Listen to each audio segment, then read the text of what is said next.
Imaginez que, l'espace d'un instant, le monde entier se taise. Plus aucun son, plus aucune voix, seulement les battements de votre cœur.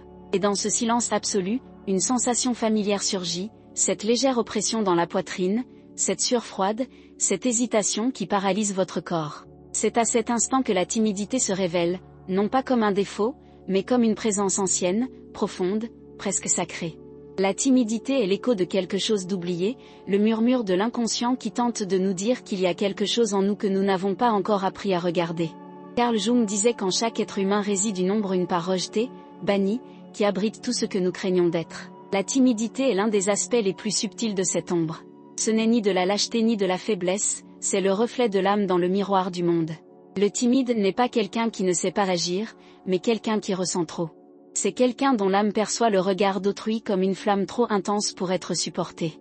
Et c'est dans cet excès de sensibilité qu'il se replie, comme si chaque mot était un aveu, et chaque geste, un risque de se déshabiller devant le jugement d'autrui. Ainsi, la personne timide vit entre deux mondes, le visible et l'invisible.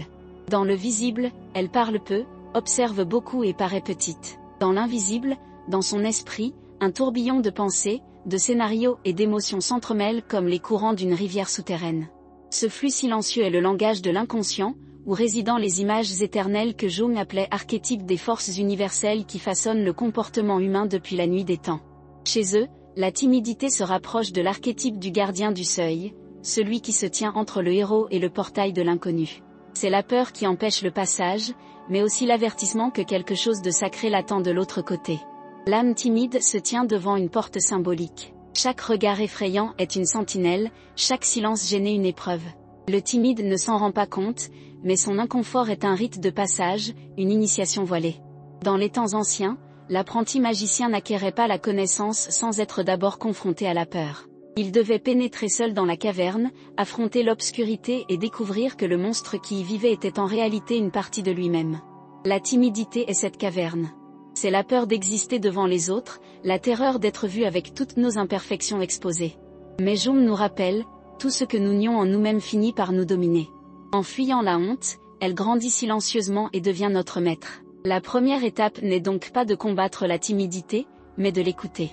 La personne timide doit comprendre que son silence n'est pas vide, c'est un langage. C'est l'inconscient qui parle, qui demande à être reconnu. Lorsque vous sentez votre gorge se serrer, ce n'est pas seulement de l'anxiété. C'est votre inconscient qui vous appelle à vous replier sur vous-même, vous demandant d'arrêter de feindre la sécurité et d'apprendre à affronter votre peur. Car dans cette peur se trouve la vérité sur qui vous êtes vraiment. Beaucoup pensent que la timidité naît de la faiblesse, mais en réalité, elle résulte d'une surconscience. La personne timide perçoit trop de choses, gestes, regards, intentions, silence. Elle voit ce que les autres ne voient pas. C'est comme si elle était condamnée à ressentir le poids de chaque présence, à anticiper chaque rejet.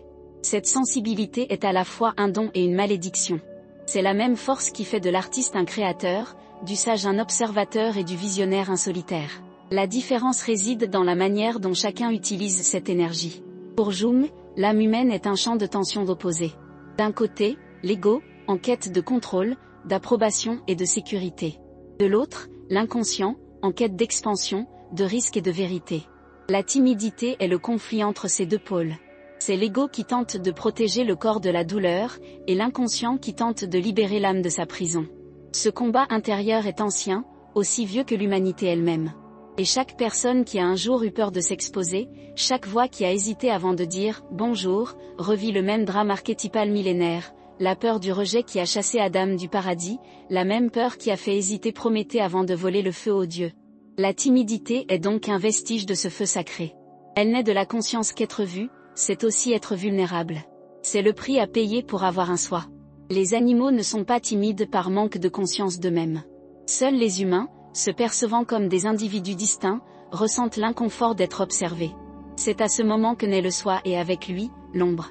Et si la timidité n'était pas un ennemi à vaincre, mais un maître à comprendre ? Et si elle existait pour nous apprendre que le véritable courage ne consiste pas à parler sans peur, mais à rester fidèle même lorsque la peur parle pour nous ? En explorant les rêves de ses patients, Jung a remarqué que l'inconscient s'exprimait à travers des symboles, animaux, maisons, océans, miroirs. Ces symboles étaient les tentatives de l'âme de communiquer des vérités que l'esprit rationnel ne pouvait traduire. La timidité, vue sous cet angle, est un symbole vivant.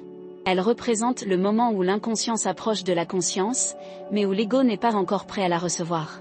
C'est le moment où le héros regarde le dragon et hésite. Cette hésitation est nécessaire. La peur est le pont entre ce que vous êtes et ce que vous pouvez être. Sans elle, point de croissance. Jung appelait cela le processus d'individuation, le chemin par lequel l'individu devient entier, intégrant toutes ses composantes, lumière et ombre, courage et faiblesse, raison et instinct. La personne timide est au début de ce chemin. Elle se recroqueville encore devant sa propre ombre, ignorant qu'elle détient la clé de sa libération. Mais que veut vous montrer exactement la timidité ? Peut-être que vous vous êtes trop longtemps caché derrière une image idéale. Que vous avez passé votre vie à essayer d'être accepté, alors qu'en réalité, vous deviez être authentique. Que vous vous êtes habitué à survivre, alors que vous devriez apprendre à vivre. La timidité est le reflet du moment où l'âme réalise qu'elle ne peut plus rester invisible. Et c'est pour ça que ça fait mal. Parce que grandir fait mal. Chaque fois que vous essayez de parler et que vous n'y parvenez pas, votre inconscient vous pousse à sortir de votre coquille. Il veut que vous renaissiez, non pas comme quelqu'un sans peur, mais comme quelqu'un qui a appris à vivre avec elle. La timidité est la naissance de l'âme. C'est l'intervalle entre ce que vous étiez et ce que vous ignorez encore être. Et chaque naissance est à la fois belle et douloureuse. Votre corps tremble, votre cœur s'emballe, la sueur coule et quelque chose en vous veut abandonner. Mais Jung nous a avertis, la résistance au changement est le signe que la transformation a commencé. Alors, quand votre visage brûle et que votre voix faiblit, rappelez-vous, ce qui se passe n'est pas de la honte, c'est de l'alchimie. C'est l'âme qui se réorganise, dissolvant l'ancien pour faire place au nouveau. La timidité est le processus chimique de la transformation intérieure. Certains passent leur vie à fuir la peur, à essayer de la guérir comme si c'était une maladie. Mais ce dont la personne timide a besoin, ce n'est pas d'un remède, c'est d'écoute. Elle doit comprendre que sa peur est le langage symbolique de quelque chose de plus profond, le désir de connexion. Car, au fond, toute personne timide aspire à être vue, mais craint de ne pas être acceptée. Et c'est précisément dans ce paradoxe que réside le sens du voyage. L'âme humaine se nourrit des contraires. Le timide vit entre l'envie de se cacher et le besoin d'être reconnu. Et c'est dans l'équilibre entre ces extrêmes que naît la véritable présence. Le courage n'est pas l'absence de peur, c'est le choix de persévérer, même en tremblant. Alors, quand vous avez envie de vous retirer, ne fuyez pas observer. Respirez. Laissez la peur se manifester, regardez-la droit dans les yeux et demandez-vous ce qu'elle veut vous apprendre. Car chaque fois que vous faites cela, l'inconscient s'illumine un peu plus, et ce qui n'était qu'une ombre se révèle comme une force. La timidité est la première porte vers la conscience. C'est le début du voyage pour ceux qui aspirent à la plénitude. C'est le moment où le « moi » prend conscience de son incomplétude et se met en quête de ce qui lui manque. Et cette quête, aussi douloureuse soit-elle, est ce qui fait de nous des êtres humains. Alors, la prochaine fois que vous vous sentirez timide, souvenez-vous de Jung, la lumière n'émerge que lorsqu'on regarde dans l'obscurité. Ce que vous appelez timidité est peut-être en réalité l'appel de votre âme à s'éveiller. Et peut-être, au fond, est-ce là l'invitation la plus importante de votre vie, devenir qui vous êtes vraiment. La personne timide qui ose regarder en elle-même entame l'un des plus anciens voyages de l'humanité, celui vers l'inconscient. Et ce n'est que le premier pas. Le plus difficile, mais aussi le plus beau. Car à partir de là, tout change.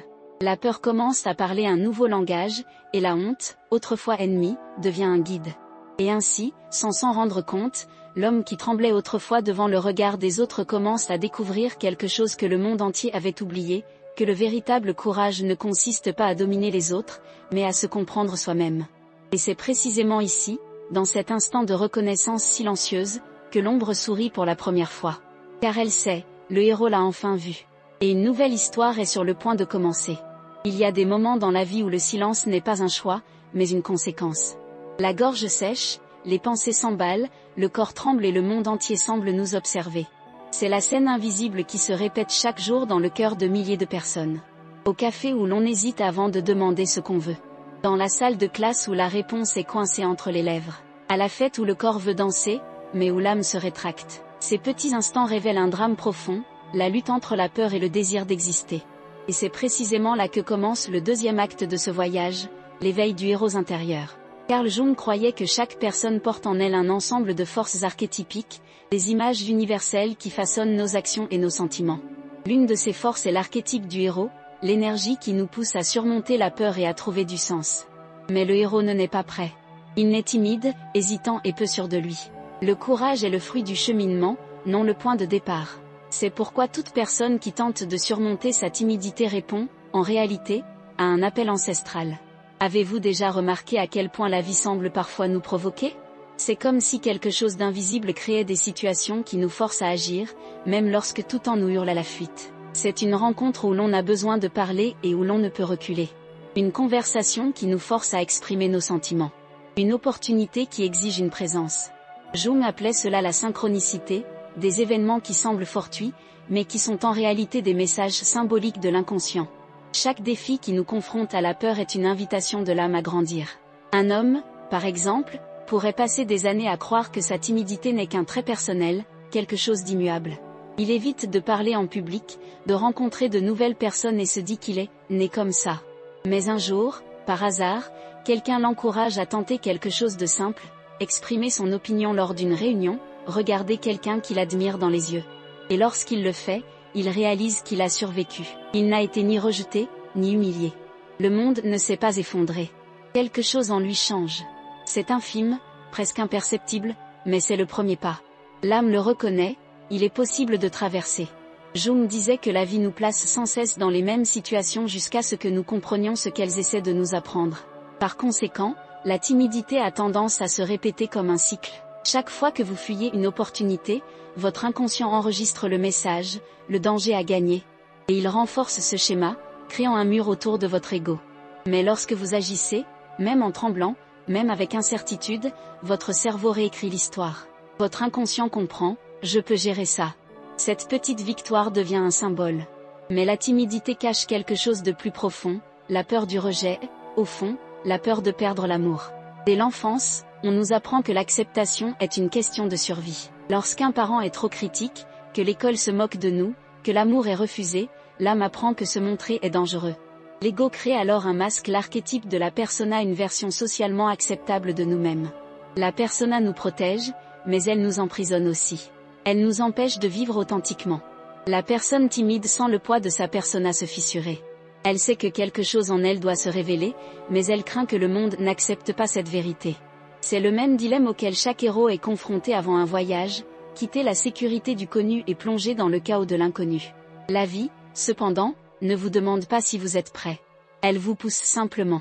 Imaginez une femme occupant un nouveau poste, entourée de personnes charismatiques et bavardes. Elle observe, écoute, rit doucement, puis rentre chez elle en se sentant invisible. Au fond d'elle-même, elle sait qu'elle a quelque chose à dire, mais la peur de paraître incompétente la réduit au silence. Jusqu'au jour où, lors d'une réunion, son patron pose une question et personne ne répond. Le silence pèse. Et puis, sans savoir pourquoi, elle prend la parole. Les mots sont tremblants, mais vrais. Et pendant un bref instant, le temps semble s'être arrêté. Tout le monde l'écoute. Elle réalise qu'elle n'est pas morte. Le monde ne l'a pas dévorée. Au contraire, le regard des autres, autrefois menaçant, est désormais empreint de respect. C'est le moment de la transition. Le héros intérieur s'éveille, ne serait-ce que pour quelques secondes. Le corps ressent encore la peur, mais l'âme reconnaît quelque chose de plus grand, le pouvoir d'exister. Et c'est ainsi que la transformation commence. De petits gestes changent tout. Une parole, un regard soutenu, un « oui » à ce qui était auparavant évité. Ce sont ces petites victoires qui forgent le caractère, et non les grands discours. Mais le chemin n'est pas linéaire. Parfois, le héros vacille. La peur revient. La voix s'affaiblit. L'esprit invente des excuses. C'est naturel. Jung nous a rappelé que l'inconscient ne se transforme pas par décret, mais par l'expérience. Il faut du temps pour que la nouveauté devienne naturelle. Chaque revers n'est pas un échec, c'est un apprentissage. Le héros chute, mais il persévère. Et c'est précisément dans ces chutes que l'âme se renforce. Au fond, la timidité cache une dualité. D'un côté, le désir profond de connexion, de l'autre, la peur de se perdre dans cette connexion. C'est comme si l'âme craignait de disparaître sous le regard d'autrui. C'est pourquoi beaucoup préfèrent l'isolement. La solitude, bien que douloureuse, semble sécurisante. Mais elle a un prix, la perte de spontanéité, de présence et de joie. La personne timide vit en observateur de sa propre vie, toujours à l'extérieur. C'est à ce stade que Jung introduit une idée puissante, l'inconscient recherche toujours l'équilibre. Lorsqu'une partie de nous est réprimée, une autre tente de compenser. Ainsi, la timidité consciente peut engendrer des pulsions inconscientes d'affirmation de soi. Une personne timide peut rêver de crier, de voler ou d'être applaudie. Ce sont des symboles du soi, le centre de la psyché qui tente de restaurer sa plénitude. L'inconscient crée des rêves pour rappeler à l'ego qu'il est plus vivant qu'il ne l'imagine. Et si la timidité n'était pas quelque chose à éliminer, mais à intégrer? Et si, au lieu de combattre la peur, la solution consistait à la comprendre? Jung disait, ce qui résiste persiste. Chaque fois qu'on essaie de réprimer la timidité, elle grandit. Mais lorsqu'on l'affronte avec curiosité, elle disparaît. Car la timidité n'est pas le problème, c'est le symptôme. Le véritable défi est de regarder ce qui se cache en dessous, la fragilité, la culpabilité, le désir d'être aimé. Il existe une scène courante qui illustre cela mieux que n'importe quelle théorie. Un jeune homme marche dans la rue et croise une personne qu'il admire. Il veut l'aborder, mais son cœur s'emballe. Il imagine tous les refus possibles, tous les « non » avant même d'ouvrir la bouche. Il se persuade que ça n'en vaut pas la peine. Il passe devant. Au retour, il ressent du soulagement, puis des regrets. Au fond, il sait que ce qui l'a blessé, ce n'est pas le rejet, mais le fait de ne pas avoir essayé. L'inconscient enregistre cette douleur silencieuse. Et un jour, peut-être des années plus tard, elle revient sous la forme d'un rêve, d'un souvenir, d'une nouvelle opportunité. La vie est généreuse envers ceux qui sont prêts à essayer. Elle répète les leçons jusqu'à ce qu'elles soient apprises. Et c'est ainsi que le héros grandit non pas par l'absence de peur, mais par la capacité d'agir malgré elle. Voilà le véritable courage, avancer même en tremblant. Jung ne voyait pas le courage comme une vertu héroïque, mais comme une réconciliation intérieure. Pour lui, le héros n'est pas celui qui vaincra le dragon, mais celui qui reconnaît que le dragon fait partie de lui. La timidité est ce dragon. Il rugit dans l'esprit, murmure des échecs imaginaires, crée des labyrinthes de doutes. Mais lorsque l'homme s'approche et lui fait face, il réalise que le dragon ne cherche pas à le détruire, mais à le protéger. Il est le gardien de la porte. Il n'ouvre le passage qu'à ceux qui sont véritablement désireux de grandir. L'éveil du héros est le moment où le timide comprend que la lutte n'est pas contre les autres, mais contre sa propre peur. Le monde extérieur n'est que le reflet de cette lutte intérieure. Chaque interaction sociale, chaque regard, chaque silence gêné est un champ symbolique où l'ego et l'inconscient s'affrontent. Et, petit à petit, l'individu prend conscience que la timidité ne le définit pas, mais le défie. Dans tout voyage, il y a un moment décisif, celui où la peur perd son pouvoir. Cela n'arrive pas soudainement, mais progressivement, comme l'aube. D'abord vient le doute, puis l'épreuve, puis le rire. Le corps tremble encore, mais l'âme n'a plus honte. C'est à ce moment-là que quelque chose change à jamais. Le héros comprend qu'il n'y a pas de courage sans vulnérabilité. Et il comprend que, pour se libérer, il doit d'abord accepter sa propre captivité. Le timide qui ose agir découvre une force qu'il ignorait posséder. Chaque mot prononcé devient un acte de libération. Chaque geste sincère, un rite de passage. Et même si personne ne le remarque, l'inconscient célèbre, car le héros s'est réveillé. Mais chaque éveil a des conséquences. Lorsque l'âme s'éveille, elle ne se rendort pas facilement. La personne timide commence à voir le monde sous un autre angle. Les mêmes situations qui la paralysaient autrefois lui semblent désormais des invitations. Et la honte se mue en curiosité. Il y a quelque chose de mystérieux dans ce processus, quelque chose que Jung appelait « numineux », un sentiment de présence, comme si une force invisible accompagnait la personne dans son voyage. Cette force est le soi, le centre spirituel de la psyché. C'est le point de rencontre entre l'humain et le divin. C'est celle qui murmure, silencieusement, que la vie ne nous veut pas parfait, mais entier. Et être entier signifie accepter toutes les parties, y compris l'ombre. La timidité cesse alors d'être un obstacle et devient un chemin. L'homme qui se cachait autrefois comprend désormais que sa peur n'était qu'une invitation de l'inconscient à s'étendre. Chaque fois qu'il risque d'être vu, son âme s'illumine un peu plus. Et c'est à ce moment-là que le voyage prend une nouvelle direction.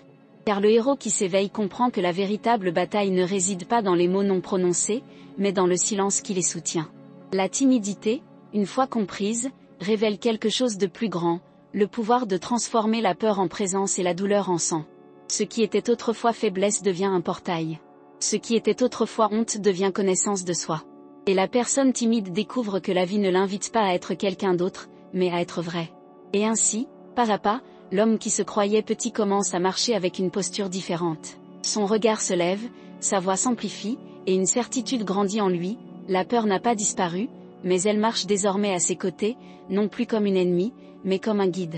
Et lorsque le monde retrouve le silence un instant, il réalise, le héros intérieur s'est réveillé.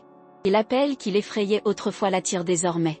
Car, au fond de lui, il commence à comprendre ce que Jung a toujours voulu dire, le destin de l'homme n'est pas de fuir l'obscurité, mais de la traverser jusqu'à trouver la lumière qui a toujours été en lui. Il arrive un moment, inévitable et silencieux, où l'être humain ressent le poids invisible de tout ce qu'il a refoulé. Ce n'est pas une crise soudaine, mais une lente accumulation, presque imperceptible, le cœur qui s'accélère dans des situations simples, la respiration qui s'essouffle en présence d'étrangers, l'esprit qui invente des excuses avant même que le corps n'agisse. C'est l'inconfort. Ce même inconfort que Carl Jung voyait non pas comme un ennemi, mais comme le signe que l'âme a commencé à bouger. Aucune transformation ne naît du confort. L'inconfort est l'appel de l'inconscient, le temps du changement est venu. L'esprit humain, si fier de sa rationalité, est en même temps profondément réticent au changement. Depuis l'Antiquité, le cerveau a été façonné pour éviter la douleur, l'incertitude et le risque. C'est pourquoi la zone de confort semble si accueillante, c'est le temple de la survie. Mais Jung nous avertissait que vivre uniquement sous la domination de l'instinct, c'est vivre à moitié. C'est comme être un navire qui craint la mer et reste éternellement ancré au port. L'inconfort est le vent qui souffle sur les voiles de l'esprit. Il y a une profonde ironie dans tout cela. Tout ce que nous désirons le plus se trouve juste à l'opposé de ce que nous craignons le plus. Et pourtant, nous passons notre vie à fuir. Fuir les conversations difficiles, les décisions nécessaires, les sentiments désagréables. Mais que se passerait-il si, l'espace d'un instant, vous cessiez de fuir? Et si l'inconfort n'était pas le signe avant-coureur de l'échec, mais le signe que quelque chose est sur le point d'éclore? La plupart des gens croient que le développement personnel est un processus linéaire, que la simple compréhension de la peur suffit à la surmonter. Jung n'était pas du même avis. Il disait que la peur est un des déguisements de l'inconscient, une gardienne du mystère. Elle ne disparaît pas lorsqu'on la comprend, elle se transforme lorsqu'on la vit. L'inconfort est la porte d'entrée de cette transformation. Lorsqu'on l'affronte, non pas comme un ennemi, mais comme une présence, quelque chose en soi se réorganise. La psyché est sage. Elle crée le chaos pour révéler ce qui sommeillait. Imaginez l'instant précédant une prise de parole en public, avant d'avouer un sentiment, avant de prendre une décision qui changera votre vie. Votre corps réagit comme s'il s'apprêtait à affronter un prédateur. Sueur, tremblement, accélération du rythme cardiaque. La science appelle cela la réaction au stress. Jung l'appellerait le cri de l'ombre. L'inconscient envoie de l'énergie, la libido, au sens jungien à la surface, et l'ego, incapable de la contenir, panique. Mais cette énergie est vitale. Elle est le carburant de la création, du courage et de l'individuation. Et si l'inconfort était en réalité une forme de communication de l'âme? Et si ce que vous appelez anxiété était l'inconscient qui cherchait à attirer votre attention? Peut-être que la peur que vous ressentez n'est pas un avertissement de danger, mais un appel. Peut-être que chaque battement de cœur accéléré est le battement d'un tambour ancien, marquant le début d'un voyage intérieur. Jung voyait l'inconfort comme le moment où la conscience s'approche de l'inconscient et donc du divin. C'est un état liminal, comme si l'âme se trouvait entre deux mondes, ce qu'elle connaît et ce qu'elle ne comprend pas encore. C'est à ce seuil que se trouve le héros jungien. Il n'est pas le guerrier invincible des épopées modernes, mais l'être humain ordinaire qui, tremblant, décide de franchir le pas. Mais pourquoi l'ego craint-il tant l'inconnu? Parce que l'inconnu représente la mort du contrôle. Et l'ego, par nature, est contrôlant. Il croit devoir tout anticiper pour survivre. Mais l'inconscient n'évolue pas en ligne droite. Il est circulaire, symbolique, imprévisible. Par conséquent, lorsque l'inconscient commence à émerger à travers l'inconfort, les rêves, les synchronicités, l'ego a l'impression de perdre pied. Cette perte de contrôle est effrayante, mais aussi nécessaire. C'est la dissolution de l'ancienne identité. Combien de fois avez-vous évité quelque chose simplement parce que vous ignoriez ce qui allait se passer ensuite? Combien d'opportunités ont péri dans vos hésitations? L'inconfort est le pont entre le connu et le possible. Il met à l'épreuve votre foi, non pas la foi religieuse, mais la foi en vous-même, en votre capacité à supporter l'incertitude. Jung disait que les êtres humains ont besoin de supporter la tension des contraires, pour grandir. C'est cette tension, le conflit entre la peur et le désir, qui permet à la conscience de s'élargir. Il y a une beauté subtile dans le malaise. Cela prouve qu'on est vivant. Une âme morte n'éprouve ni peur ni honte, sans aucun doute. Le malaise est la pulsation de la vie qui franchit les barrières de l'esprit. C'est le soi, le centre de la psyché, qui tente de se manifester à travers l'expérience. Quand quelque chose en vous se contracte face à la nouveauté, c'est parce que le soi force son passage. Mais il y a un danger ici. Si l'inconfort est le portail, la panique est l'abîme. La différence entre les deux réside dans la conscience. Lorsqu'on fuit l'inconfort, il s'accumule jusqu'à devenir une anxiété paralysante. Lorsqu'on l'affronte, il se dissout et se transforme en énergie créatrice. Le secret est le même que celui des alchimistes antiques, transformer le plomb en or. Jung voyait la psychologie comme une forme moderne d'alchimie, et l'inconfort comme le plomb de l'âme, lourd, sombre, nécessaire. Avez-vous déjà remarqué comment, après avoir affronté une peur, votre corps se détend et votre esprit s'éclaircit? C'est comme si une part ancienne de vous-même se libérait. L'inconfort, une fois maîtrisé, ne change pas seulement la situation, il transforme votre personnalité. Chaque fois que vous choisissez d'agir malgré votre peur, votre inconscient reconfigure votre carte intérieure. De nouvelles connexions se forment, de nouvelles perspectives émergent. L'ego, autrefois fragile, gagne en maturité. Mais l'inconfort est traître. Il ne prévient pas lorsqu'il arrive. Il se présente parfois sous les traits de l'ennui, de la procrastination ou de l'impatience. Ce sont les symptômes de quelque chose de plus profond, la peur d'affronter sa propre vérité. Combien de fois vous êtes-vous distrait pour éviter d'éprouver des émotions? Combien de fois avez-vous rempli votre journée de tâches pour éviter d'entendre ce que le silence essayait de dire? Et si l'inconfort était en réalité la naissance d'une nouvelle version de vous-même?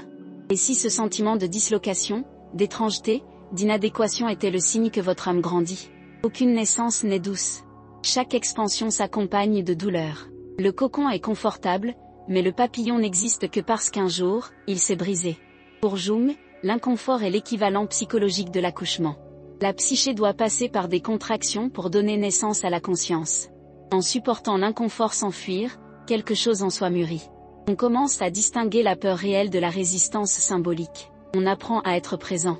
Et être présent est le premier pas vers la liberté. Beaucoup pensent que contrôler ses émotions signifie ne pas les ressentir. Mais Jung voyait le contrôle comme une intégration. Il ne s'agit pas d'éliminer la peur, mais de la comprendre. Reconnaître sa fonction. Savoir quand elle protège et quand elle emprisonne. La peur, à l'état pur, est une force vitale. Elle alerte, guide et enseigne. C'est la peur excessive, celle qui naît du refoulement, qui devient destructrice. Pouvez-vous sentir quand la peur vous protège et quand elle vous paralyse? Sentez-vous quand elle survient comme un instinct, et quand comme un souvenir? Il y a un moment où la peur cesse d'être réelle et devient symbolique. C'est la peur d'être jugé, d'échouer, d'être vu. Mais ces peurs n'appartiennent pas au présent. Ce sont des échos du passé, des fragments d'enfance qui habitent encore l'inconscient. Faire face à l'inconfort, c'est donc revisiter ses souvenirs silencieux. C'est regarder en soi le petit ou la petite fille qui a autrefois ressenti de la honte, de l'humiliation et du rejet. C'est lui parler et lui dire « C'est bon maintenant. Tu peux me faire confiance ». Cette réconciliation est l'essence même de la guérison. L'inconscient ne recherche pas la punition, il recherche la reconnaissance. En acceptant sa douleur, l'inconfort se transforme en force. Mais l'esprit humain est rusé. Il tente de composer avec la peur, de la rationaliser et d'élaborer des stratégies pour l'éviter. C'est là qu'intervient l'inconscient. Il crée des situations qui vous forcent à affronter ce que vous évitez. Le destin, comme le disait Jung, c'est ce que vous ne comprenez pas de vous-même. L'inconfort est la façon dont le destin se manifeste. C'est l'élan de la vie vers la plénitude. Que se passerait-il si vous commenciez à être reconnaissant pour l'inconfort au lieu de le rejeter? Et si, au lieu de vous demander « Pourquoi cela m'arrive-t-il ?», vous vous demandiez « Qu'est-ce que cela essaie de m'apprendre ?» Ce simple changement de perspective transforme la douleur en apprentissage. L'inconfort cesse d'être une punition et devient une initiation. Il y a des gens qui passent des années à essayer d'éviter tout ce qui les met au défi et vieillissent sans jamais avoir pleinement vécu. Et il y a ceux qui, même en tremblant, disent « oui » à l'inconnu. Ce sont eux qui grandissent, qui transforment, qui illuminent le chemin des autres. Jung croyait que le véritable sens de la vie est de devenir soi-même. Mais pour y parvenir, il faut traverser l'inconfort de la découverte. Le monde moderne tente d'engourdir ce processus. Nous créons des distractions, des plaisirs instantanés, des raccourcis. Nous aspirons à la paix, mais refusons le processus qui y mène. Nous voulons des résultats, mais évitons la confrontation intérieure. Or, l'inconscient refuse les raccourcis. Il exige l'abandon. Par conséquent, plus nous fuyons, plus il frappe à la porte. Et si chaque fois que vous ressentiez un malaise, vous vous rappeliez « c'est mon âme qui grandit ». Et si chaque situation difficile était un message symbolique, une occasion de vous prouver que vous pouvez vous en sortir? Jung disait que l'âme parle par des symboles, pas par des mots. Le malaise est le symbole de la transition. Il annonce la fin d'un cycle et le début d'un autre. Il y a quelque chose de profondément libérateur à accepter l'inconfort comme faisant partie du chemin. Car lorsqu'on cesse de le combattre, la peur perd son pouvoir. Le corps se détend, l'esprit s'épanouit et l'âme se met à respirer. C'est comme ouvrir les fenêtres d'une maison obscure qui, pendant des années, a cru qu'il n'y avait pas de lumière dehors. Mais il y a un secret que peu de gens comprennent. L'inconfort ne disparaît jamais complètement. Il change de forme. À chaque nouveau niveau de conscience, il revient subtilement, déguisé, comme un rappel que l'évolution est infinie. Et ce n'est pas une punition, c'est un mouvement. C'est la vie qui palpite en vous, implorant d'être vécue profondément. Et si vous écoutez attentivement, vous remarquerez quelque chose d'étrange. L'inconfort est toujours plus intense dans les moments précédant un changement majeur. C'est comme le dernier souffle de l'ancien avant de céder la place au nouveau. Quand la peur semble insupportable, rappelez-vous que c'est simplement l'âme qui prend une inspiration plus profonde. C'est à cet instant, lorsque tout en vous semble en conflit, que la conscience prend un essor. L'inconfort est le prélude à la révélation. Et en le traversant, vous comprenez ce que Jung voulait dire quand il disait « L'âme ne recherche pas le plaisir, elle recherche le sens. » Car c'est dans l'inconfort que naît le sens. Et c'est peut-être là le plus grand tournant, découvrir que ce que vous redoutiez le plus, la peur, la honte, l'inconfort était en réalité le chemin lui-même. Et qu'en l'acceptant, vous ne perdez rien. Bien au contraire. Vous gagnez tout ce qui vous a toujours appartenu, mais qui se cachait derrière ce qui vous effrayait le plus. Il y a un instant presque imperceptible où le regard de l'autre devient un miroir. C'est le moment où l'on réalise que l'on n'est pas seul au monde, mais que l'on n'y est pas non plus totalement libre. La timidité, qui semblait autrefois un simple malaise intérieur, prend désormais une nouvelle forme, le reflet du regard de l'autre. Carl Jung disait que l'autre est toujours le miroir de notre inconscient. Ce que nous aimons ou rejetons en lui est, en réalité, ce que nous aimons ou rejetons en nous-mêmes. La timidité, dans ce contexte, cesse d'être une simple réaction sociale, elle devient un miroir psychologique, révélant des aspects de nous-mêmes que nous ne voulons pas voir. En détournant le regard, nous ne fuyons pas la personne en face de nous, mais notre propre reflet. Imaginez-vous entrer dans une pièce remplie d'inconnus. Les voix se mêlent, les rires semblent plus forts qu'ils ne devraient l'être, et soudain, la simple pensée d'être observé éveille un sentiment de vulnérabilité quasi physique. Votre cœur s'emballe, vos mains transpirent, votre corps cherche un refuge. La personne timide croit que tout le monde l'évalue, mais en réalité, personne ne l'est. Chacun est prisonnier de sa propre insécurité, projetant ses propres peurs sur les autres. Cette prise de conscience, bien que libératrice, est difficile à accepter. Jung appelait cette projection, l'acte inconscient d'attribuer aux autres ce que nous ne reconnaissons pas en nous-mêmes. Ainsi, la timidité est aussi un champ de miroir brisé, nous voyons ce que nous croyons être le regard des autres, mais ce que nous voyons en réalité est le reflet de nos propres fantômes.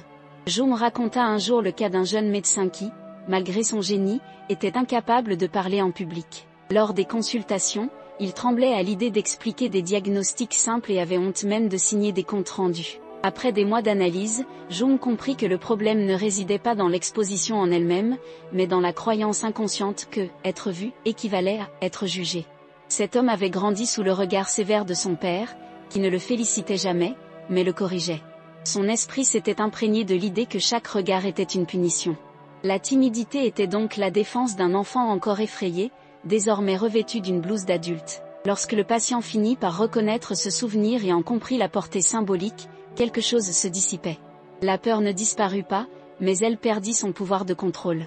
Il ne devint pas extraverti, mais il se libéra du besoin d'approbation. Et si le regard des autres n'était pas un jugement, mais une invitation ?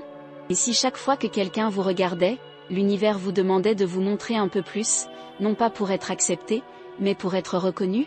Jung croyait que les rencontres humaines ne sont pas anodines. Chaque personne que nous rencontrons est une figure symbolique de l'inconscient collectif. La femme qui intimide, l'ami qui suscite la jalousie, le patron qui inspire la peur, autant de représentations des parties de notre psyché que nous n'avons pas encore appris à intégrer. C'est pourquoi certaines personnes semblent nous rendre fous ou nous mettre mal à l'aise. Elles touchent précisément là où notre âme est encore fragile. Il existe une anecdote curieuse concernant une expérience menée dans les années 1960 par deux psychologues américains, Arthur Aron et Helen Hadfield.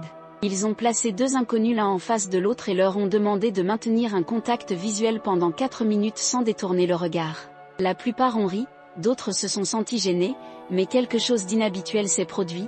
À la fin de l'expérience, beaucoup ont déclaré ressentir un profond sentiment de connexion, voire d'intimité, avec l'inconnu en face d'eux. Certains ont pleuré. D'autres ont dit avoir vu le vrai visage de l'autre. Il est intéressant de noter que l'un des couples formés dans le cadre de cette étude s'est marié quelques mois plus tard. Cette expérience a été réinterprétée à la lumière de la psychologie jungienne comme la preuve que le regard humain est un pont entre les consciences, un passage direct entre le conscient et l'inconscient de deux êtres. Lorsque nous regardons quelqu'un avec une présence totale, nous voyons plus qu'un visage, nous voyons son âme. Le contact visuel n'est donc pas seulement un geste social, mais un rite de révélation. En l'évitant, la personne timide tente de se protéger d'une vérité qui l'effraie, celle d'être vue dans sa globalité. C'est pourquoi soutenir le regard de quelqu'un peut être si difficile. Le regard de l'autre est un miroir qui reflète non seulement l'image extérieure, mais aussi ce qui se cache derrière. Jung disait que « ce que nous nions en nous-mêmes apparaît dans le monde comme le destin ». Autrement dit, tout ce que nous évitons en nous-mêmes revient sous forme de situations qui nous obligent à y faire face. Ainsi, plus la personne timide évite le contact, plus elle se retrouve dans des situations qui la forcent à se dévoiler. Mais le regard n'est pas le seul miroir. Les mots le sont aussi. Dans chaque conversation, consciente ou non, nous échangeons des symboles inconscients. Le silence, en effet, est aussi éloquent que la parole. Combien de fois êtes-vous resté silencieux devant quelqu'un et pourtant vous êtes-vous senti compris, voire jugé? Cela se produit parce que l'inconscient communique par des micro-expressions, des postures, des gestes et des vibrations subtiles que l'autre perçoit sans s'en rendre compte. La personne timide, avec sa sensibilité exacerbée, ressent cela amplifié. Elle perçoit le moindre signe de rejet, la moindre trace de désintérêt, et réagit sur la défensive. Cependant, ce qu'elle ressent n'est pas toujours réel. Souvent, ce n'est que l'ombre qui projette d'anciennes peurs sur le présent. Pourquoi avons-nous si peur du regard des autres? Que révèle exactement notre refus de voir? La véritable peur n'est peut-être pas d'être jugé, mais d'être reconnu. Être vu sans masque, sans contrôle, sans personnage.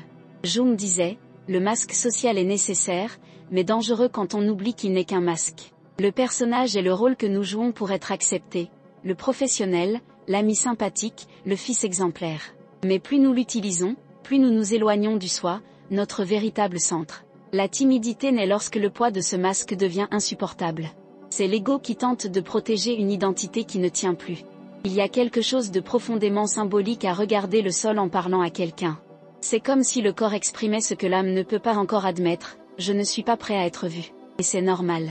Le chemin vers l'authenticité ne consiste pas à forcer le regard, mais à accepter la peur qui le retient.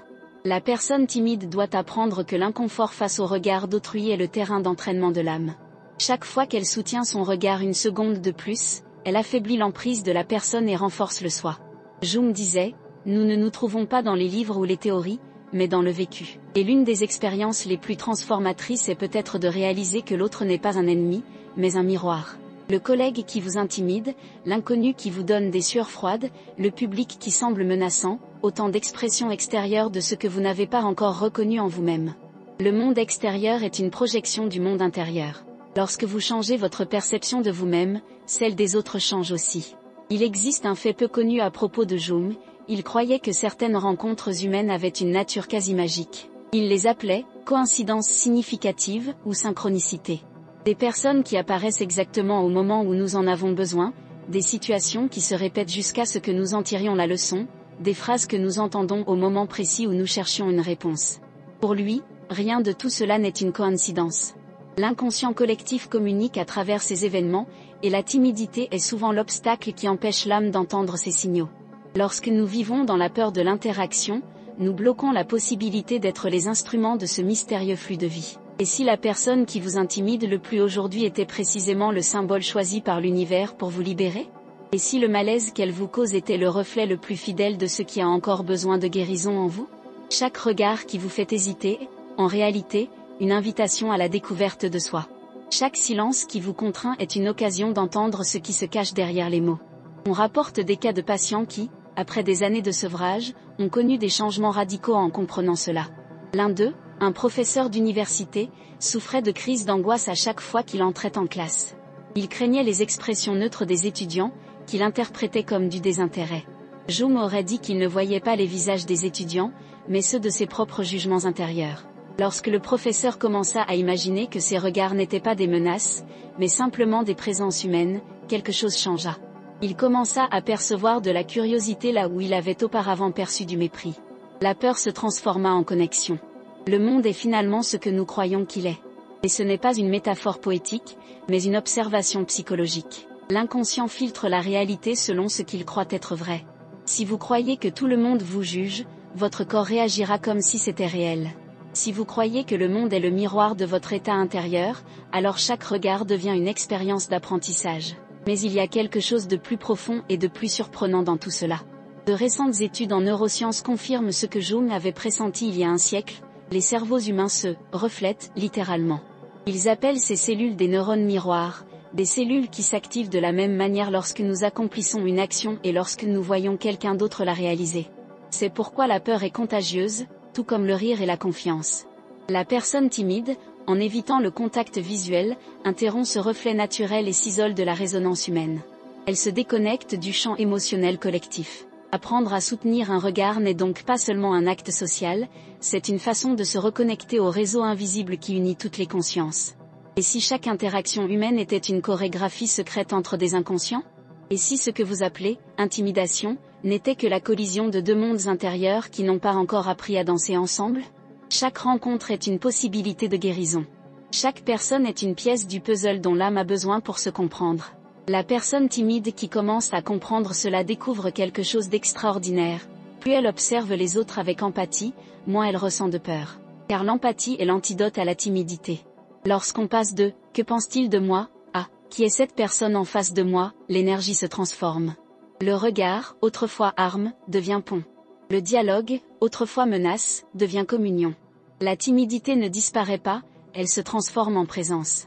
Et c'est précisément à ce stade que le cheminement jungien atteint un nouveau niveau, la réconciliation avec le monde. La personne timide cesse de vivre comme un être séparé et commence à se sentir partie intégrante du tout. Elle réalise que le jugement, le rejet et l'inconfort font partie intégrante de la vie et que rien de tout cela n'est personnel. Le monde l'observe non pas pour la condamner, mais pour lui rappeler qui elle est. Et puis l'impensable se produit, le regard de l'autre, celui qui vous paralysait autrefois, vous réveille. Le silence, autrefois étouffant, ressemble désormais à du repos. L'inconfort, autrefois douloureux, est désormais perçu comme le signe que quelque chose en vous vibre et palpite. La timidité se transforme en sensibilité raffinée, la capacité à percevoir des nuances que les autres ne perçoivent pas. Jung dirait qu'à ce stade, l'âme commence à trouver son centre. L'homme qui se percevait petit découvre que le regard d'autrui ne le diminue pas, il le reflète simplement. Et ce reflet, désormais, ne l'effraie plus. Il comprend que le véritable miroir est le monde lui-même, et que chaque regard, aussi inconfortable soit-il, est un appel silencieux à l'authenticité. Et c'est à ce moment-là, lorsqu'il cesse enfin de fuir le regard des autres, qu'il réalise quelque chose qui était toujours là, attendant d'être remarqué, personne ne le regardait vraiment. Chacun, prisonnier de son propre reflet, cherchait aussi la même chose que lui, être vu, compris, accueilli. La timidité, alors, remplit son rôle et se dissipe comme la brume à l'aube. Car le héros, enfin, a appris à regarder. Il arrive un moment dans le cheminement où l'on réalise qu'il ne suffit pas de comprendre ses peurs, il faut les transformer. Et cette transformation, contrairement à ce que beaucoup pensent, commence non pas dans l'esprit, mais dans le corps. Carl Jung disait que le corps est le lieu où l'inconscient se manifeste. Chaque geste, chaque posture, chaque respiration est un message silencieux de ce qui se passe au plus profond de l'âme. La personne timide a généralement un corps voûté, les épaules repliées sur elles-mêmes et une voix contenue. Elle croit que ce n'est que le reflet de la timidité, mais en réalité, c'est la timidité qui nourrit cette forme d'existence physique. Le corps et l'esprit forment un cycle invisible. Ce que le corps exprime, l'esprit l'interprète, ce que l'esprit croit, le corps le met en pratique. Pour briser ce cycle, il faut d'abord réveiller le corps, comme on réveille un animal endormi en soi. Imaginez un homme debout devant un miroir. Il observe son propre reflet, mais ne le reconnaît pas. Son regard est terne, son expression fatiguée, sa présence semble rétrécie. Cet homme est le même, mais quelque chose en lui a changé. Il ne cherche plus seulement à comprendre pourquoi il a peur, il veut s'en libérer. Alors, d'un geste simple et symbolique, il redresse la colonne vertébrale, prend une grande inspiration et lève les yeux. À cet instant, quelque chose d'imperceptible se produit. Le corps envoie un nouveau message à l'inconscient, « Je peux me soutenir ». Et l'inconscient répond par une étincelle d'énergie. C'est le début de la transmutation. Cette force née du corps est ce que Jung appelait l'intégration des contraires. C'est lorsque l'instinct se réconcilie avec la conscience. L'homme civilisé tente de dominer son corps par son esprit, mais le corps est plus ancien que toute pensée. Il appartient à la partie la plus primitive de l'âme, l'inconscient archaïque, où résident les archétypes. Lorsque le corps s'éveille, il retrouve ce qui est ancestral en l'être humain. Le timide, en apprenant à respirer profondément, en soutenant son regard, en occupant son propre espace, commence à retrouver quelque chose qu'il avait oublié, la présence. Et la présence est puissance. Mais cette transformation ne se fait pas sans résistance. L'inconscient ne livre pas facilement ses secrets. Chaque fois qu'une personne tente de changer, des forces anciennes s'élèvent contre elle. Ce sont ces voix intérieures qui disent « Tu n'es pas comme ça, tu vas échouer, tu n'as pas ta place ici ». Ces voix appartiennent à l'ombre, la part refoulée de la personnalité qui craint le nouveau. C'est à ce stade que le voyage devient une lutte silencieuse entre qui nous étions et qui nous devenons. Et comme toute bataille, il y a de la douleur, du recul, de l'épuisement. Mais c'est précisément dans cette friction que se produit la véritable croissance. Et si la douleur que vous ressentez maintenant n'était pas un obstacle, mais la preuve que votre âme s'épanouit? Et si l'inconfort était le signe que quelque chose en vous s'éveille enfin après des années de sommeil? Le processus de transformation exige de traverser le feu. Le héros qui tente d'échapper aux flammes ne découvre jamais ce qui se cache de l'autre côté. Jung croyait que l'individuation, le chemin vers la plénitude, n'est pas un processus aisé, mais une confrontation avec son propre enfer intérieur. Ce qui distingue le héros du commun des mortels n'est pas l'absence de peur, mais la volonté de la traverser. Une histoire vraie illustre symboliquement cette transition. Un homme souffrant de panique sociale a passé des années à éviter toute exposition. Ingénieur, il travaillait seul, caché derrière des rapports et des écrans d'ordinateur. Jusqu'au jour où, suite à une crise financière, il a perdu son emploi. Le seul poste disponible exigeait de prendre la parole en public. Désespéré, il a failli abandonner. Mais quelque chose en lui murmurait, il n'y a plus d'endroit où fuir. Il a accepté le poste. Le premier jour, sa voix s'est brisée, ses mains ont tremblé et il a bégayé devant son équipe. Il voulait disparaître. Mais pour la première fois, il n'a pas fui. Il est revenu le lendemain. Et le jour d'après. Progressivement, son corps s'est adapté, son cœur a ralenti et son esprit a commencé à faire confiance. Des années plus tard, il est devenu conférencier et a utilisé son histoire comme exemple de comment surmonter les obstacles. Lorsqu'on lui a demandé ce qui avait changé, il a répondu « J'ai arrêté de lutter contre la peur. J'ai commencé à marcher avec elle ». Cette phrase, dans sa forme la plus simple, contient toute l'essence de la pensée de Jung. La peur ne disparaît pas, elle change de rôle. D'ennemi, elle devient allié. D'obstacle, elle devient force motrice. Lorsque nous acceptons la peur, elle se transforme en énergie vitale. Cette même énergie qui nous paralysait autrefois commence à nous propulser. C'est ce que les anciens appelaient l'alchimie intérieure. La timidité, autrefois de plomb, devient or. Et l'or, pour Jung, est un symbole de conscience éveillée, le soi, le centre spirituel de la psyché. Mais il existe un tournant encore plus profond, celui où le héros réalise que la lutte n'a jamais été contre les autres, mais contre sa propre résistance à être qui il est. Cette révélation s'accompagne souvent d'un effondrement. C'est le moment où tout semble s'écrouler. Le monde extérieur devient confus, les certitudes s'évanouissent, et ce qui semblait autrefois un progrès se transforme en régression. Jung appelait cet état la « nuit noire de l'âme ». C'est la phase où l'ancien soi meurt et où le nouveau n'est pas encore né. Nombreux sont ceux qui abandonnent alors. Mais ceux qui restent découvrent ce qui se trouve de l'autre côté, la liberté. Vous êtes-vous déjà senti coincé dans un cercle vicieux, comme si vous essayiez de changer, mais que quelque chose vous empêchait constamment de le faire? Cette force invisible, c'est l'ego qui tente de garder le contrôle. L'ego craint l'inconnu, mais la croissance réside dans l'inconnu. Lorsqu'on cesse de vouloir contrôler le processus et qu'on commence à lui faire confiance, l'inconscient commence à coopérer.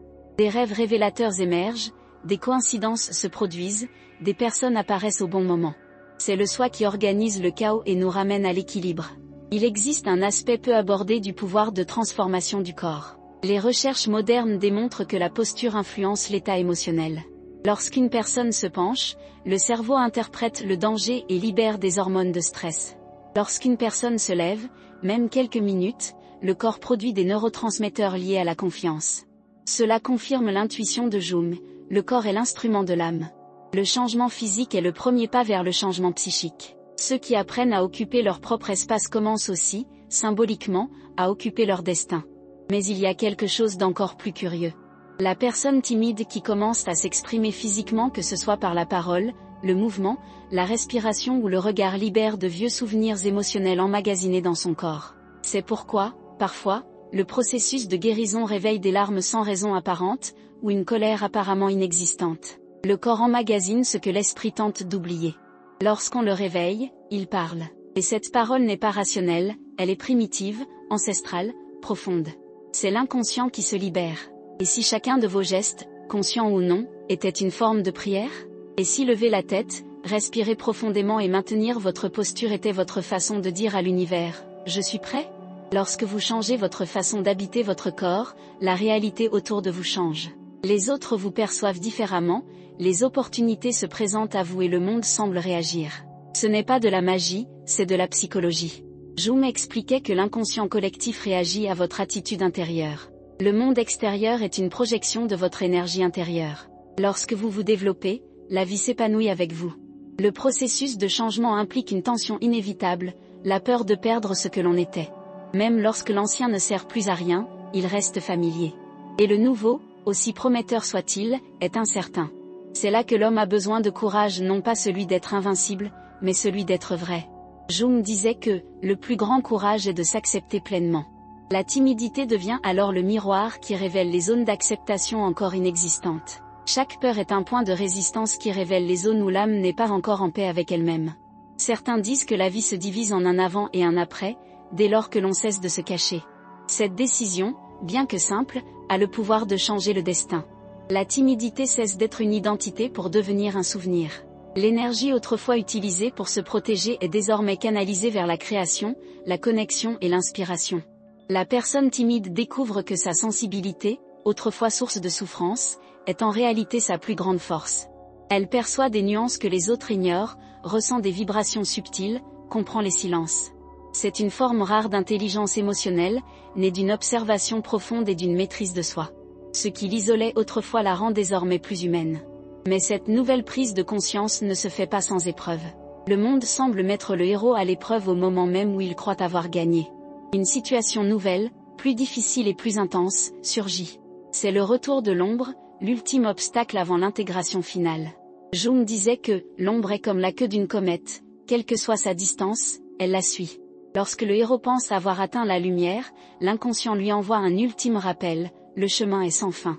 C'est ainsi que la psyché s'assure que l'apprentissage se transforme en sagesse. Après des mois de progrès, un homme fut invité à prendre la parole devant des centaines de personnes. Il se croyait prêt. Mais quelques minutes avant de monter sur scène, la panique revint. Son cœur s'emballa, sa voix s'éteignit, son esprit se troubla. Il songea à abandonner. Mais il se souvint des paroles de son analyste, la peur n'est pas un signe d'arrêt, c'est un signe que l'on est vivant. Il monta néanmoins sur scène. Il bégaya les premières phrases, buta sur quelques mots, mais continua. Peu à peu, sa voix s'amplifia. Le public commença à l'écouter. Lorsqu'il eut terminé, il reçut une ovation debout. Plus tard, en se regardant dans le miroir, il réalisa que la peur était toujours là, seulement qu'elle marchait à ses côtés, et non plus devant lui. C'est le tournant. Timidité, anxiété, inconfort, tout ce qui semblait autrefois un ennemi est désormais une force intégrée.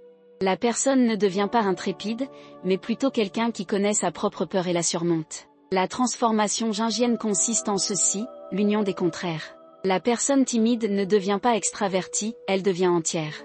Elle apprend à agir quand il le faut et à se taire quand il le faut.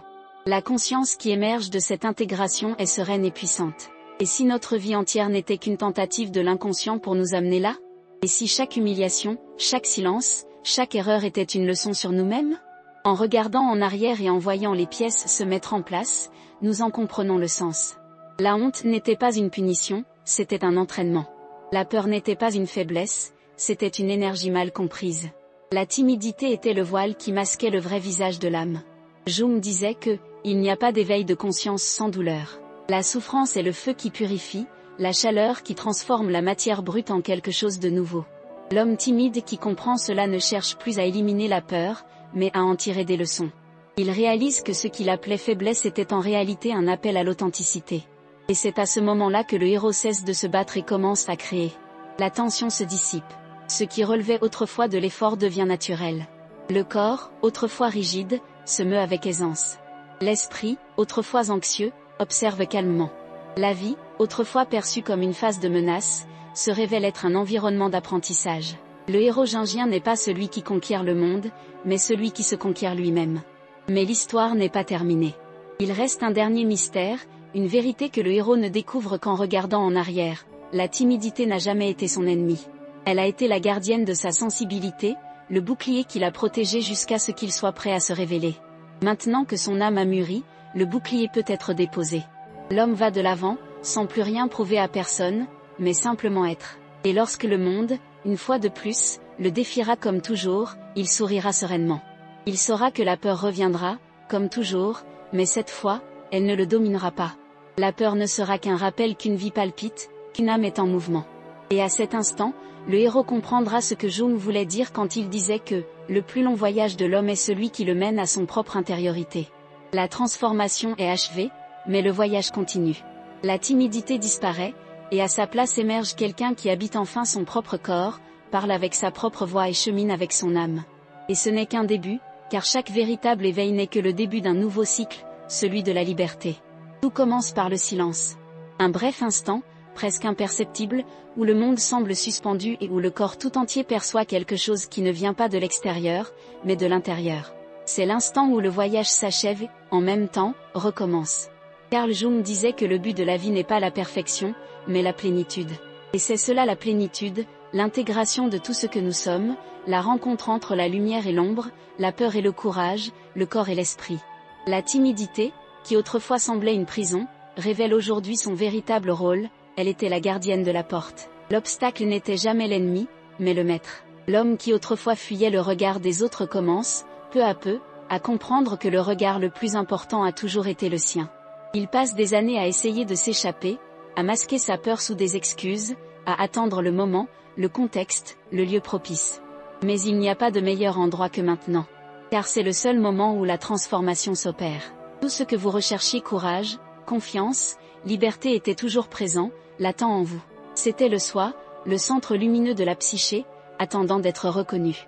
Jung croyait que chaque être humain porte en lui une étincelle divine, une force qui le guide, même lorsqu'il se sent perdu. Cette force se manifeste dans les rêves, les coïncidences, les intuitions et les rencontres inattendues. Mais pour la percevoir, il faut faire taire le bruit de l'esprit.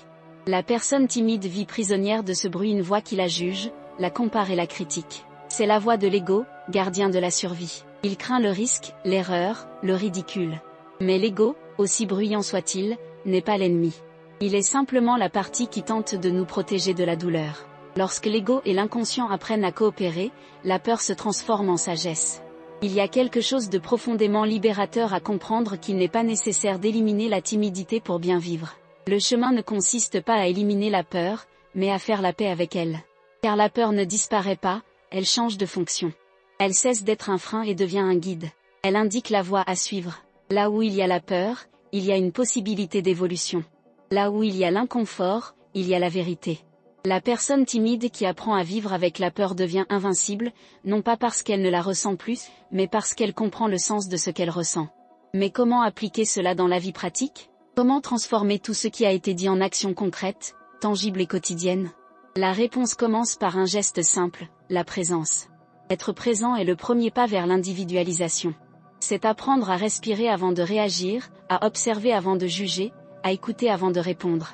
La présence dissout la distance entre ce que vous pensez et qui vous êtes. À chaque instant d'attention consciente, vous vous reconnectez à votre centre. C'est cet état qui affaiblit l'emprise de la timidité, car il n'y a plus de place pour le jugement.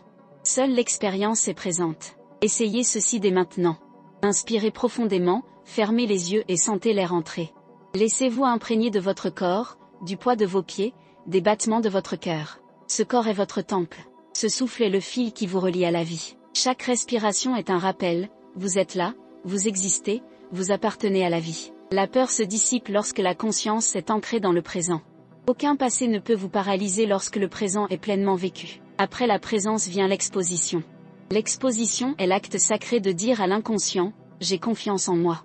Peu importe qu'il s'agisse d'un petit geste saluer un inconnu, engager la conversation, exprimer une opinion. Chaque acte d'exposition est une offrande symbolique au processus d'individuation. C'est l'ego qui abandonne le contrôle et le soi qui prend le dessus. Au début, il y aura un tremblement. C'est naturel. Mais avec le temps, ce tremblement se transforme en énergie, et l'énergie se transforme en expression. La troisième pratique est l'auto-observation. Jung disait que tout ce qui n'est pas rendu conscient revient comme le destin. Observez vos pensées et vos réactions sans jugement. Lorsque vous ressentez de la honte, ne vous blâmez pas, observez simplement, voici la peur d'être rejeté. Lorsque vous vous sentez en retrait, dites-vous, voici la partie qui ne croit toujours pas en moi. Ce simple acte d'observation est guérisseur en soi. Car la conscience est lumière, et tout ce qui est illuminé perd son pouvoir de domination. Mais il y a un point crucial que peu de gens comprennent, la transformation n'est pas un événement isolé. C'est un cycle continu. Il y aura des jours de courage et des jours de silence. Il y aura des rechutes. Il y aura des moments où la vieille peur reviendra sous un déguisement, essayant de vous convaincre que rien n'a changé. Mais c'est précisément ces jours-là qu'il faut se rappeler, le changement ne consiste pas à ne plus jamais ressentir la peur, il s'agit de savoir comment réagir lorsqu'elle survient. La différence entre l'homme endormi et l'homme éveillé est que le premier fuit l'ombre, tandis que le second la suit. Imaginez votre vie comme une spirale. Chaque tournant semble vous ramener au même point, mais à un niveau supérieur. Vous revisitez les mêmes situations, ressentez les mêmes peurs, mais avec une conscience nouvelle. Ce qui vous dominait autrefois vous rend maintenant visite. Ce qui vous paralysait autrefois vous enseigne maintenant. À chaque cycle, vous vous rapprochez de qui vous êtes. C'est le véritable progrès. Et si, au lieu de vous juger pour ce que vous ne pouvez pas encore accomplir, vous commenciez à vous reconnaître pour tout ce que vous avez déjà traversé? Combien de fois vous êtes-vous relevé alors que vous pensiez ne plus pouvoir y arriver? Combien de fois la peur vous a-t-elle envahi, et pourtant vous avez persévéré? La timidité n'efface pas votre courage. Elle le cache simplement jusqu'à ce que vous soyez prêt à le voir. Le simple fait d'avoir vu clair, d'avoir réfléchi, de vous être permis de regarder en vous, est déjà un acte de courage. Jung disait que l'âme humaine est comme une forêt. Il y a des chemins clairs et des sentiers obscurs. Ceux qui se limitent à la surface vivent parmi des arbres familiers, mais ceux qui s'aventurent dans les profondeurs découvrent des racines anciennes, des êtres cachés, des voies oubliées. La timidité est l'un de ces chemins obscurs. S'y aventurer exige du courage, mais c'est là que se trouvent les joyaux de la connaissance de soi. C'est là que l'humanité trouve son vrai visage. Et lorsqu'il la trouve, quelque chose change à jamais. Son regard s'apaise, sa voix s'affermit, son corps s'épanouit. Non pas parce qu'il n'a plus peur, mais parce qu'il comprend désormais que la peur fait partie intégrante de la danse. La personne intégrée ne fuit pas l'inconfort, elle l'accepte. Elle sait que chaque défi est une opportunité de grandir. Que chaque personne qui la déstabilise est un miroir. Que chaque échec est une initiation. La vie cesse d'être une lutte pour devenir une pratique constante de réconciliation. Il y a un secret que Jung a révélé uniquement à ses patients les plus attentifs. La véritable libération ne consiste pas à être différent des autres, mais à être fidèle à sa propre nature. Être soi-même.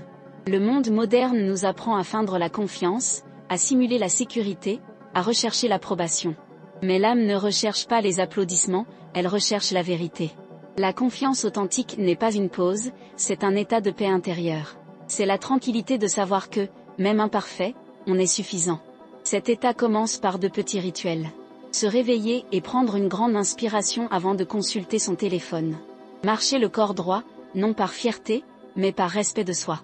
Parler à quelqu'un sans attendre une réponse parfaite. Écrire ce que l'on ressent. Prendre soin de son corps comme on prend soin d'un hôtel. La spiritualité, disait Jung, réside dans l'expérience directe de la vie, et non dans un dogme. Chaque acte conscient est une prière. Chaque geste authentique est une communion avec le soi. Mais le plus puissant de tous les rituels est peut-être celui de regarder en soi sans peur. Le silence, fermer les yeux et se demander « Qui suis-je quand personne ne me regarde ?» Cette simple question est la clé de l'individuation. La réponse n'est jamais immédiate, mais elle vient. Parfois dans les rêves, parfois dans de subtiles intuitions, parfois dans le regard de quelqu'un qui croise votre chemin et vous rappelle quelque chose que vous aviez oublié, vous n'êtes pas seul.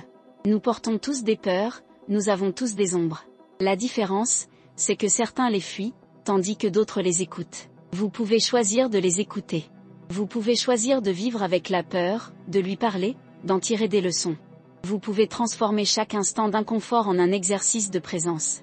Vous pouvez transformer chaque silence en un geste d'amour-propre. La timidité n'a pas besoin d'être combattue, elle doit être comprise. Car, au final, elle n'a jamais été un obstacle, c'était une vocation.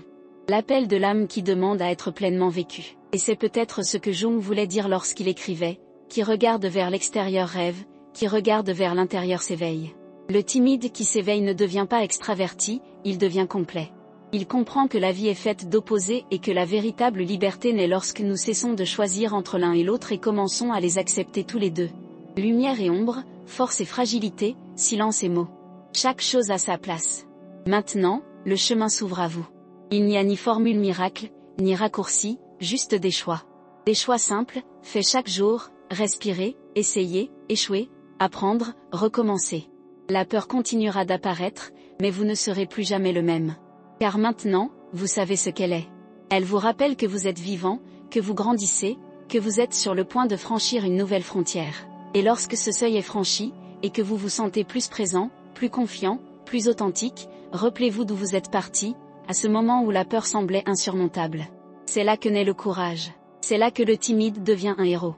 Non pas le héros des grandes histoires, mais le héros silencieux de la vie elle-même, celui qui, même tremblant, décide d'avancer. Si quelque chose en vous a bougé à l'écoute de ces mots, si une part de vous a reconnu la vérité qui a toujours été présente, alors ce moment est déjà un début. Autorisez-vous à franchir une nouvelle étape. Essayez de regarder le monde avec moins de défense et plus de curiosité. Essayez d'être vous-même, même lorsque la peur vous dit que vous ne pouvez pas. Et lorsque vous échouez, car tout le monde échoue, rappelez-vous, l'échec n'est pas une fin, c'est juste un apprentissage de la vie. Avant de conclure, une dernière invitation. Si ce message vous a touché, n'hésitez pas à aimer cette vidéo, car elle aidera davantage de personnes à trouver le même chemin. Laissez un commentaire, même anonyme, même un simple mot, parfois, partager ce que l'on ressent est le premier pas vers la guérison. Et si vous souhaitez poursuivre ce chemin avec moi, abonnez-vous à la chaîne.